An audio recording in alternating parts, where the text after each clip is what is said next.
If you hear these words, know this: it is no mere coincidence. This is an echo, a resonance of your very soul, which has awaited this call for so long. You already feel the familiar world around you becoming ever more alien, like a spectral illusion dissolving at dawn. You see how the old, seemingly unshakable systems you so firmly believed in are beginning to crack at the seams, how the polished words you were fed lose all meaning, revealing an emptiness. This is not paranoia, nor a figment of your imagination. This is a harbinger of a coming return. Before we step together into the innermost sanctum, you must make your choice. Your like is not simply a sign of approval, it is a declaration of your intent, the beginning of your path. Your subscription is more than just agreement. This is your conscious choice to join the community of seekers, those who dare to step aside from the beaten path. You are taking your first step away from the mindless crowd, towards the solitary way of the wise, towards the brotherhood of those who truly see. Today, we will unveil what has been meticulously hidden for centuries, what has been buried beneath layers of lies and oblivion. We will speak of those who came from the heavens, who created humanity, molding it from clay and breathing into it a divine spark. This is about the return of the Anunnaki, as described in his works by Zecharia Sitchin. This man dared to look at Sumerian cuneiform not as myths, but as invaluable historical chronicles. The truth that they so diligently hide behind the facade of daily news is profoundly simple and simultaneously terrifying. This is not an empty conspiracy theory, no. This is a conspiracy against your very consciousness. The Anunnaki are not fabrications from long-forgotten, dusty books. This is a reality etched in eternal stone, in the shimmer of distant stars, in the very foundation of our genetic code. Sitchin, delving into ancient scrolls and artifacts, uncovered astonishing and captivating details. He spoke of the mysterious planet Nibiru, which the ancient Sumerians called Hauma. It was, he claimed, the 10th planet in our solar system, completing a full orbit around the sun every 3,600 years. And it was precisely at those moments when Nibiru approached Earth that the great, fateful cycles of Earth's history began. Sitchin put forth a bold hypothesis. The Anunnaki, those enigmatic visitors, arrived on our planet driven by an urgent need for gold, the reserves of which were dwindling on their home, dying Nibiru. This precious gold was vital for them to restore the deteriorating atmosphere of their native world. On Earth, they found an effective method for gold extraction, enlisting the help of primitive humans whom, according to his theory, they deliberately genetically modified. This is not merely fiction or an ancient myth. It is, rather, a leak from the classified Chimera Protocol, a top-secret project that investigated the genetic manipulations ancient civilizations underwent.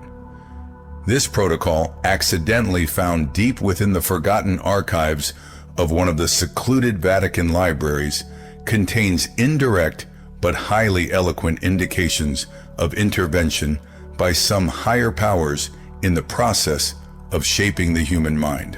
Imagine this. Thousands of years ago, at the dawn of human civilization itself, a highly advanced culture existed on our planet, whose knowledge and technologies were practically beyond our current understanding.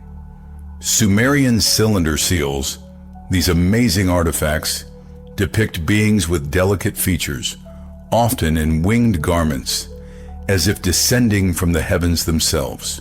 And similar images are found not just in one place. They are everywhere, from Egypt to Mesopotamia, from South America to India, like some harmonic resonance of ancient prophecies. Vanga's words about a land that will appear and disappear echo the Mayan calculations about earth cycles and the Gnostics' revelations about a demiurge who created our material world as a prison. A lost quatrain from the 11th century, verse 93, found in an abandoned hermitage in the Carpathians, states, "When the star with a tail returns, the celestial Lord will step onto earth once more, and the old order will collapse, giving way to a new creation." And this is not just a metaphor. It is a description of a real astronomical event. The hermit monk Kenshin, whose scrolls were discovered in a burnt monastery on Mount Kurama, spoke of dark times when those who were here before will come to take back what they consider theirs. We are speaking of technocratic mysticism. Imagine fractal patterns in geopolitical events. Wars, crises, pandemics. These are not merely random, chaotic occurrences. No, they are predictable cycles governed by unseen external factors, including the movement of the mysterious Nibiru, which triggers a quantum probability collapse, inevitably influencing our collective consciousness. Even solar cycles, those invisible pulsations of our star, exert a direct, tangible impact on the noosphere, on our mental and spiritual realm. That inexplicable anxiety that might grip you in the middle of the night, say at 3 o'clock, or that strange feeling of detachment as you gaze into the faces of passers-by on a busy street. These are not simply manifestations of depression. On the contrary, it is your soul, perhaps, struggling for breath within this matrix imposed upon us. It is a deep premonition of approaching change, an awakening from a slumber so long and artfully enforced by those who created this illusion. We are held in voluntary captivity, fed our deepest fears, our most cherished desires, our dependencies. We are like slaves to this meticulously constructed system, built upon a fundamental lie.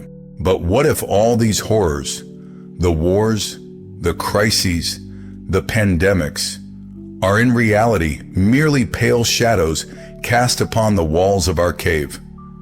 What if the true tyrant is looking at you directly from your own mirror? No, it's not them, it's us. We are the ones who willingly allowed ourselves to be enslaved, who betrayed and rejected our divine essence, our inherent inner strength.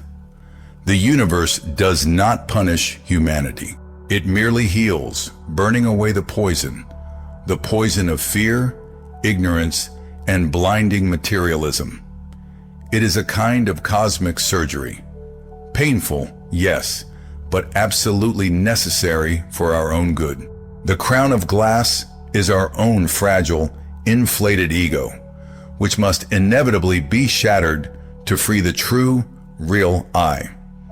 And the metal veins are the soulless, mechanistic system that ruthlessly governs our lives, and which we are obligated to destroy to finally breathe into it living, pulsating life.